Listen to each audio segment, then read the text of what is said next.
ابھی ہم آ رہے تھے تو مجھے اسلامی میں بار بار ایک جملہ کہتے تھے کہ آپ نے جو ہے نا اپنے پیر سنبھال کر رکھنے ہیں، لوگ پھسل جاتے ہیں. مجھے بھی ایک دو بار احساس ہوا، مگر پھر مجھے یاد آیا کہ آج دنیا میں پیر پھسلنے کا ڈر ہے. قیامت کے دن جب پل صراط ہوگا اس وقت بھی لوگوں کے پیر پھسل رہے ہوں گے، اس وقت بھی لوگ کٹ کٹ کر جہنم میں گر رہے ہوں گے. اللہ اس دن کی ثابت قدمی عطا فرمائے، ہمیں پل صراط پر ثابت قدمی دے اور پھر خیر سے پل صراط سے گزار دے. یہ اللہ کی بارگاہ میں ہم نے دعائیں کرنی ہیں. یاد رہے کہ جس طرح ہم جہنم کے بارے میں سنتے ہیں نا کہ جہنم میں ایک عذاب ہے، یقیناً آگ کا عذاب ہے، اور دنیا کی آگ سے زیادہ 70 گنا زیادہ وہ آگ خطرناک ہے. لیکن جہنم میں ایک وادی ہے جس کو زمہریر کہا جاتا ہے، اور یہ وہ وادی ہے کہ جس میں سردی کا عذاب ہے، اور بتایا جاتا ہے کہ اتنی سردی ہوگی کہ لوگوں کے جسم کے ٹکڑے ٹکڑے ہو جائیں گے. ہم اللہ کریم سے دعا کرتے ہیں کہ مولا لا الہ الا اللہ، یا اللہ عز و جل آج کتنی سردی ہے، ہمیں جہنم کی زمہریر سے محفوظ فرما. ہم اللہ سے دعا کرتے ہیں کہ ہمیں گرمی کا عذاب بھی نہ ہو اور سردی کا عذاب بھی نہ ہو. میں کچھ مدنی پھول آپ کو شعبان المعظم کے حوالے سے پیش کرنا چاہتا ہوں.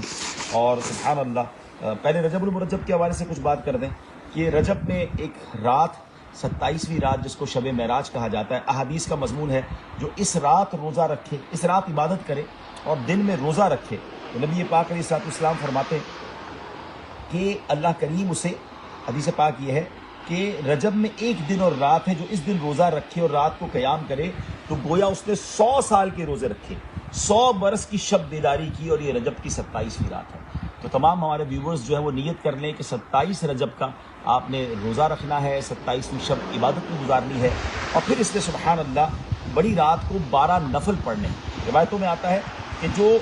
رجب المرجب کی 27ویں شب کو 12 رکعت نفل اس طرح پڑھے کہ 12 رکعت ایک ہی آپ نے سلام کے ساتھ پڑھنی، ٹھیک ہے، ایک سلام کے ساتھ کنٹینیو 12 رکعتیں پڑھیں گے، اور پھر 100 بار پڑھیں گے سبحان اللہ والحمد للہ ولا الہ الا اللہ واللہ اکبر. اس کے بعد آپ نے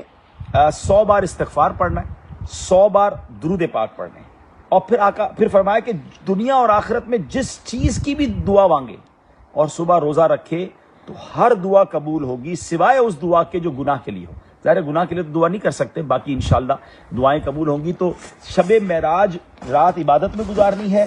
12 رکعت آپ نے نفل پڑھنے ہیں، اور پھر آپ نے اس دن روزہ رکھنا ہے. یہ ٹارگٹ کر لیں، انشاءاللہ مشکلیں آسان ہونے کی، دعائیں قبول ہونے کی رات آ رہی ہے. اینڈ سیکنڈلی آپ نے ایک اور کام کیا کرنا ہے وہ بھی سن لیں. سبحان اللہ، حضرت